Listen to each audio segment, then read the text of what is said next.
Hello, today we're talking about line power product from Lineage Power.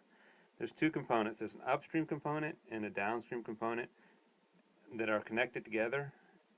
And the purpose of this product is to take central office or centralized battery source and use it to power telephone or communication services in and around people's homes during power outages.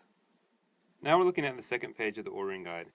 There's several categories. Each category is a different color. It's important to order one item from each category. The first item is a fan shelf. The second item is a converter shelf. The third item is converter type modules. You need to have 16 of them to fill up all 16 positions to control airflow. The fourth item is a controller, and then after that there's spare parts. For the downstream product, which appears on page 3, you follow the same method. You should order one item from each category. The first item is the shelf. The second item is the cards that go in it.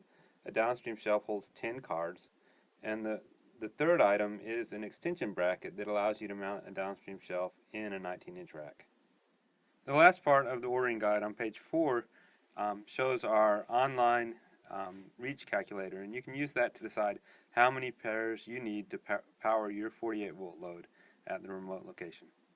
This is the upstream converter module. It has two converters in it, one labeled small letter A and one labeled small letter B.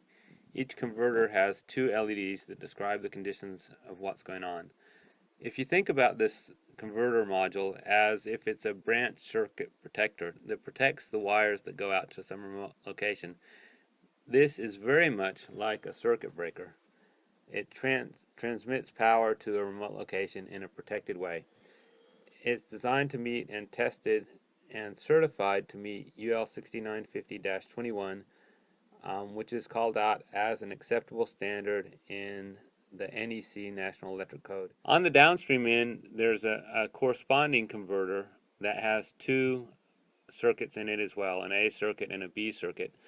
The important point is when you're debugging things in the field or trying to figure out where to look to solve things, each circuit has two LEDs, an in LED and an out LED, and that tells you if that input is good or bad, or if the output is good or bad.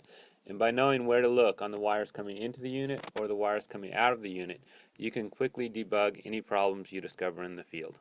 The third item we want to talk about before we head out to the cabinet is primary protectors or 5-pin protectors.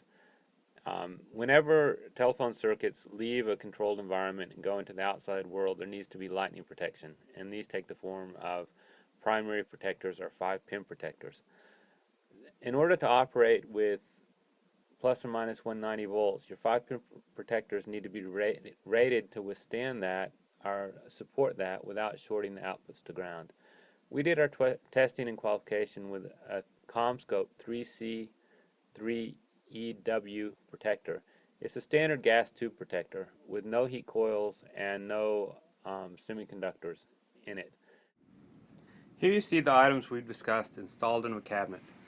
At the bottom of the stack you see a fan tray with no controller present and a place where wiring can be attached. Immediately above that you see a converter shelf, and you see the converters are grouped into two groups, a group on the left and a group on the right. It's very important to understand that the left-hand side of the CPS 3200U shelf is essentially its own entity. It takes a single pair of 70 amp feeds, an A and a B feed for the left-hand side, and an A and a B feed for the right. See, there's an A and a B. That's talking about the A and B feeds that come from the battery plant. If we open this up and we look in at the feeds, you can see that on the top there's an A 1 through 8, and then there's a B 1 through 8, and then there's a A 9 through 16 and a B 9 through 16. These are the hot leads that would be attached there for the left-hand side, which is 1 through 8 slots, and the right-hand side, which is 9 through 16 slots. Above that you'll find a CPS 6000 Plus shelf underneath the CPS 6000 shelf. And what we found is that for cabinet applications, the CPS 6000 Plus shelf is much better. As you see, the return wiring is terminated in a very simple, straightforward manner with ordinary wrenches. And you see there's 4 breakers. For this application, those are 70 amp breakers, and there's plenty of GMTs. As you see, this distribution is actually double wide. In the single wide distribution, the shelf would end here, and there would be room for 4 rectifiers instead of 3.